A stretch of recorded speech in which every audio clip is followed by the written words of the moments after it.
Avere una forza schiacciante può essere noioso. Ciao a tutti lettori Anime Watchers e bentornati su Consigli Anime Manga, la rubrica di Wikos in cui parliamo in poco tempo di anime e manga per tutti i curiosi di scoprire opere che non conoscono. Io sono Nicky D e in questo episodio parleremo di One Punch Man. Questo è un nuovo classico nato dalla mente e dalla penna di One, pubblicato nel suo blog a partire dal 2009, che nonostante un disegno molto semplice, è riuscito a ottenere una grande fetta di pubblico, tanto che nel 2012 il disegnatore Yusuke Murata contattò l'autore per chiedergli di ridisegnare tutto il manga e pubblicarlo su Shonen Jump. Questa spinta rese il manga ancora più popolare e a partire dal 2015 gli fu fatto un adattamento anime. E visto che in teoria quest'anno dovrebbe uscire la terza stagione, di che cosa parla One Punch Man?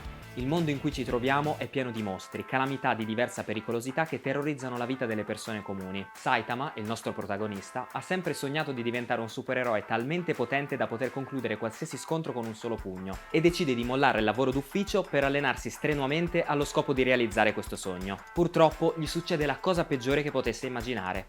Ci riesce.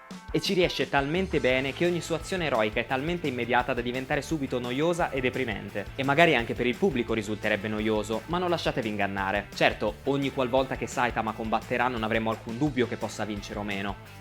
Il nostro interesse sta nello scoprire se finalmente riuscirà a trovare qualcuno che lo metta davvero alla prova. One Punch Man si presenta come una parodia dello shonen tradizionale, in particolare il genere supereroistico, ma in realtà è più una decostruzione, seppur in maniera comica, quindi non aspettatevi cose cruente come The Boys o Invincible. Perciò tra una risata e l'altra saprà comunque emozionarvi. Manga o anime? In questo caso sta alla vostra preferenza e alla vostra pazienza. L'anime al momento conta 24 episodi divisi in 2 stagioni, ma come già vi dicevo non sappiamo ancora quando uscirà la terza. Il manga è molto più avanti, con 26 volumi usciti che al momento sono in pausa di pubblicazione. Però, se volete essere completamente in pari, potete provare a seguire la versione di One, l'originale, che al momento si trova solo sul web. Io ho provato a leggere un po' il manga, ma preferisco aspettare l'anime perché mi piace molto la direzione artistica. È uno di quegli anime che riesce a farti gasare con ogni singola scena d'azione. E anche per questa volta abbiamo finito. Fatemi sapere nei commenti cosa ne pensate. Se non l'avete ancora visto o letto, ditemi se vi siete incuriositi. Se l'avete già letto o visto, ditemi che cosa ne pensate di questa storia molto atipica. E se volete dei video più approfonditi su tematiche, storia o personaggi. Come al solito scrivetemi anche se volete altri manga di cui volete sentire parlare in video futuri. E non dimenticatevi di seguire Wikos su tutti i social: Facebook, Instagram, YouTube, TikTok e Twitch. Continuate a fare gli eroi per hobby e noi ci vediamo al prossimo video di Consigli Anime e Manga. Ciao!